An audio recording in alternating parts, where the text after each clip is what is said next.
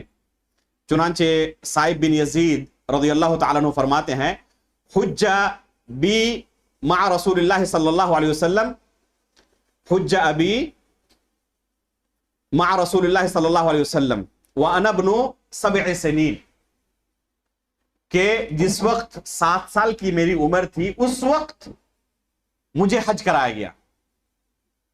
دیکھیں کہ صرف نماز کی بات نہیں ہے. ایک خاتون کے سلسلے میں آتا ہے کہ وہ اللہ کے رسول صلی اللہ علیہ وسلم کے پاس آئیں اور اپنے بچے کو پیش کرنے کے بعد سوال کرنے لگی کہ کیا میرے اس بچے پر حج ہے؟ تو اللہ کے رسول نے کیا فرمایا کہ ہاں یہ بھی حج کر سکتا ہے لیکن نیکی تمہیں ملے گی. تو صحابہ کرام اپنے بچوں کو حج کے لیے لے جاتے تھے. عاشورہ کے سلسلے میں آپ نے حدیث سنی ہوگی کہ صحابہ کرام اپنے چھوٹے چھوٹے بچوں کو بھی روزہ رکھواتے تھے، یہاں تک کہ شام کے وقت بچے بھوک سے روتے تو ان کو کھلونے دے دیتے تھے، اور پھر اس طرح کھیلتے کھیلتے افطاری کا وقت ہو جاتا. تو اس طرح بچوں کی ٹریننگ ہونی چاہیے. یہ والدین کے اور بچوں کا حق ہے. تو صرف ایسا نہیں ہے کہ والدین کے ہی حقوق ہیں، بچوں کے بھی حقوق ہیں. والدین کو ان حقوق کی ادائیگی کرنی ہوگی، اس کے بغیر کامیابی ممکن نہیں ہے. اس کے بعد ہے زوجین کے حقوق. اللہ رب العالمین نے اسی آیت کے اندر کیا بیان کیا؟ وَاعْبُدُوا اللَّهَ وَلَا تُشْرِكُوا بِهِ شَيْئًا وَبِالْوَالِدَيْنِ إِحْسَانًا وَبِذِي الْقُرْبَى وَالْيَتَامَى وَالْمَسَاكِينِ وَابْنِ السَّبِيلِ. رشتہ داروں کے حقوق ادا کرو، جو پڑوسی ہوں چاہے رشتہ دار ہوں یا اجنبی ہوں، ان کے حقوق ہے، ان حقوق کو ادا کرو. یتیموں کے حقوق کو، مسکینوں کے حقوق ادا کرو. اسی طرح جو تمہارے رفیق سفر ہوں. اور بعض علماء نے اس کی تفسیر یہ کی ہے کہ شریک حیات بیوی اگر ہے تو اس کے حقوق ادا کرو. زوجین کے حقوق کے سلسلے میں اکثر و بیشتر گھروں میں یہ حق تلفی ہوتی ہے. اس کی وجہ کیا ہے؟ کیونکہ یہ رشتہ ہی ایسا ہے کہ اس کے اندر زندگی میں اتار چڑھاؤ آتے رہتا ہے. بلکہ خود اللہ کے رسول صلی اللہ علیہ وسلم کی ازدواجی زندگی کا مطالعہ کریں کہ اللہ کے رسول صلی اللہ علیہ وسلم کے گھر میں امہات المؤمنین کے درمیان بھی اس طرح بھی بعض ناراضگیاں ہو جاتی تھی. تو اگر صحابہ کرام اور امہات المؤمنین اور اللہ کے رسول کے گھر میں اس طرح کی ناراضگی ہونا ممکن ہو تو ہمارے گھروں میں اس طرح کی نہیں ہوگی. ظاہر سی بات ہے کہ یہ فطرت کا تقاضا ہے کہ اس طرح کے حالات پیش آئیں گے، لیکن شریعت نے اس کی تعلیم دی ہے کہ کس طرح سے ان حالات کا ہم مقابلہ کریں. چنانچہ شوہر پر بیوی کے کچھ حقوق ہیں اور بیوی پر شوہر کے کچھ حقوق ہیں، اور کچھ حقوق ایسے ہیں جو مشترک ہیں دونوں کے درمیان. اگر ان حقوق کی ادائیگی کرے تو گھر کے اندر ایک پرامن ماحول ہوگا، بچے اسی پرامن ماحول میں تربیت پائیں گے اور گھر کے اندر کوئی انارکی نہیں ہوگی، ایک دوسرے کے ساتھ دوستی کا ماحول ہوگا، پرامن طریقے پر ہر کوئی اپنا کام کر پائے گا. لیکن جس گھر میں ہمیشہ جھگڑے ہوتے ہوں، ظاہر سی بات ہے کہ اس گھر کے اندر چین و سکون نہیں ہوتا، ہر کوئی اپنا کام صحیح طریقے سے نہیں کر پاتا، بچے بھی اس سے متاثر ہوتے ہیں. تو اس طرح ایک دوسرے کے حقوق کا اگر خیال رکھا جائے، ظاہر سی بات ہے کہ شیطان ہمیشہ کوشش میں لگا رہتا ہے کہ دونوں کے درمیان جھگڑے ہوں. بلکہ حدیث کے اندر آتا ہے کہ شیطان سب سے زیادہ یہ شرک اور توحید کے معاملے کے بعد سب سے زیادہ کس چیز کی کوشش کرتا ہے؟ زوجین کے مابین جدائی ہو جائے. چنانچہ حدیث کے اندر آتا ہے کہ روزانہ ابلیس شام کے وقت اپنا تخت لگاتا ہے اور اپنے ایک ایک چیلے سے پوچھتا ہے کہ آج تم نے کیا کیا، آج تم نے کیا کیا، کس طرح لوگوں کے درمیان فتنہ و فساد کو برپا کیا، کیا کارنامہ انجام دیا دن بھر. ہر کوئی اپنے گناہوں کو بیان کرتا ہے اور ہر ایک کو ریجیکٹ کر دیتا ہے. ایک چیلا آ کر کیا کہتا ہے کہ میں نے میاں بیوی کے درمیان آپس کے اندر ایسی غلط فہمی پیدا کی کہ دونوں کے درمیان جدائی ہو گئی. تو اسے پھر اپنے گلے لگاتا ہے اور شاباشی دیتا ہے کہ ہاں تم نے اصل کام کیا ہے. تو شیطان ہمیشہ لگا ہوا ہے کسی طرح زوجین کے مابین جدائی ہو جائے، تفریق ہو جائے. تو اس رشتے کو باقی رکھنے کے لیے بہت ہی زیادہ صبر کی ضرورت ہے اور بہت زیادہ محنت کی ضرورت ہے اور ایک دوسرے کے حقوق کی پاسداری کی ضرورت ہے. اس کے بغیر یہ رشتہ قائم رہے بہت مشکل ہے. اس لیے سب سے پہلے ہمیں حقوق کی جانکاری ہونی چاہیے. بیوی اور شوہر کے کیا کیا حقوق ہیں؟ شوہر کی اطاعت کرے، یہ پہلا حق ہے. بیوی شوہر کی اطاعت کرے، یہ پہلا حق ہے. اللہ کے رسول فرماتے ہیں کہ اگر میں کسی کو سجدے کی اجازت دیتا اللہ رب العالمین کے سوا کسی کو، تو کس کو دیتا؟ بیوی کو، کہ اپنے شوہر کے لیے سجدہ کرے. اب غور کریں کہ سجدہ اللہ رب العالمین کے سوا کسی کے لیے کوئی کرے تو کیا ہے؟ شرک ہے یہ. اور یہ گناہ اللہ رب العالمین کبھی معاف نہیں کرتا.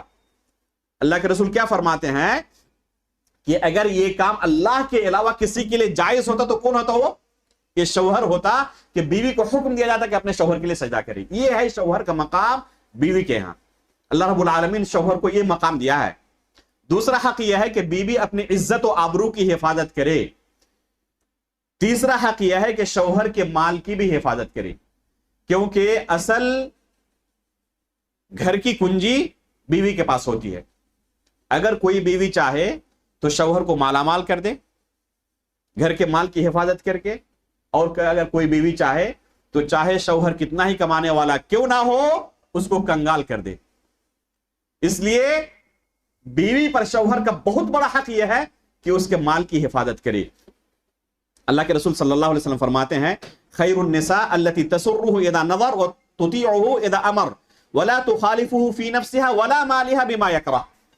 تو یہ حق ہے کہ مال کی حفاظت کرے. چوتھا حق یہ ہے کہ جب شوہر کو جنسی ضرورت کے لیے جب شوہر اسے جنسی ضرورت کے لیے بستر پر بلائے تو بلا عذر انکار نہ کرے. بلا عذر انکار نہ کرے. اس سلسلے میں بہت ساری حدیثیں وارد ہوئی ہیں، بلکہ ایک حدیث کے اندر ہے کہ اگر کوئی خاتون شوہر کا یہ حق ادا نہیں کرتی تو فرشتے رات بھر اس پر لعنت بھیجتے رہتے ہیں. فرشتے رات بھر اس پر لعنت بھیجتے رہتے ہیں اگر یہ حق ادا نہیں کرتی.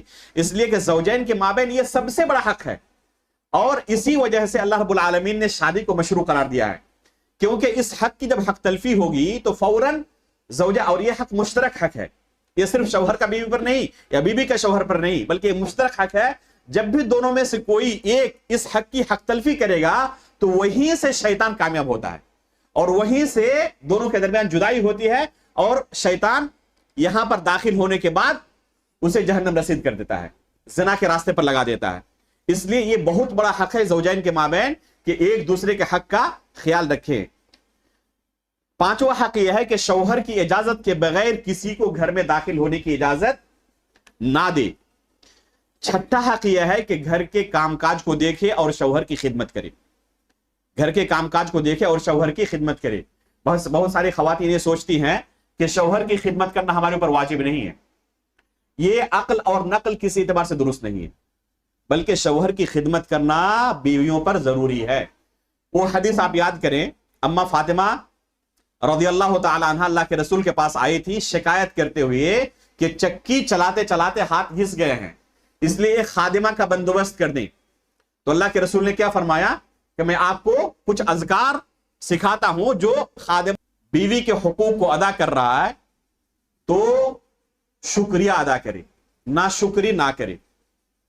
اللہ کے رسول فرماتے ہیں کہ میں نے جہنم کے اندر اکثر و بیشتر خواتین کو دیکھا کفر کی وجہ سے. تو صحابہ کرام نے پوچھا کیا اللہ رب العالمین کے ساتھ وہ کفر کرتی ہیں؟ تو فرمایا کہ نہیں، اللہ رب العالمین کے ساتھ یہ کفر کا معاملہ نہیں ہے، بس تکفرن العشیر، اپنے شوہروں کی ناشکری کرتی ہیں. کس طرح؟ اللہ کے رسول نے اس کی مثال دی، لو احسنت الى احداهن الدهر كله ثم رأت منك شيئا تقول ما رأيت منك خيرا قط. جو بھی شادی شدہ ہے سب کو تجربہ ہے اس چیز کا. اللہ کے رسول فرماتے ہیں کہ زندگی بھر اگر اس خاتون کے ساتھ تم حسن سلوک کا معاملہ کرو اور کبھی مزاج کے خلاف کوئی چیز ملی، کبھی کوئی فرمائش پوری نہ کر سکے تو فوراً کیا کہے گی؟ ما رأیت منک خیرا قط. کبھی زندگی بھر آپ سے کوئی میں نے بھلائی پائی ہی نہیں، کبھی آپ نے میری کوئی ڈیمانڈ پوری ہی نہیں کی. یہ فطرت کے اندر اللہ رب العالمین نے شامل کر دیا ہے، اس میں عورت کی توہین نہیں ہے. بعض لوگ یہ سمجھتے ہیں کہ اس میں عورت کی توہین ہے.